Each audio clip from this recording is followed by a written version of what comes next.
ముందుగా ఇక్కడికి విచ్చేసినటువంటి మున్సిపల్ కార్మికులకి అలాగే తెలుగుదేశం పార్టీ నాయకులకి అందరికీ నమస్కారాలు తెలియజేసుకుంటున్నాను.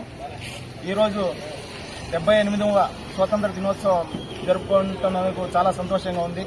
ఎందుకంటే ఈ స్వాతంత్రం మనకు రావడానికి మన స్వాతంత్ర సమరయోధులు చాలా కష్టపడాల్సి వచ్చింది.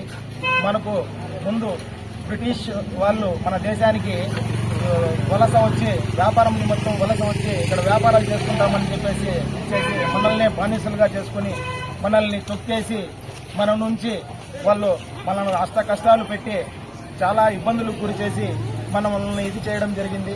అలాంటప్పుడు జవహర్లాల్ నెహ్రూ గారైతేనేమి, గాంధీ గారైతేనేమి, సుభాష్ చంద్రబోస్ గారైతేనేమి, భగత్ సింగ్ గారైతేనేమి, అష్ఫాకుల్లా ఖాన్ గారైతేనేమి, టిప్పు సుల్తాన్ గారైతేనేమి, వీళ్ళందరూ పోరాటాలు చేసి వీళ్ళ పోరాట పటిమతో మనకు 1947 ఆగస్టు 15న స్వాతంత్రం రావడానికి చాలా ప్రయత్నాలు చేసి స్వాతంత్రం తీసుకొచ్చారు. అలాంటి స్వాతంత్రం తీసుకొచ్చిన మహానుభావులకి మనము నివాళులు అర్పించుకుంటూ ఈరోజు మనం ఆగస్టు 15న స్వాతంత్ర దినోత్సవం జరుపుకోవడం చాలా సంతోషంగా ఉంది. ధన్యవాదాలు.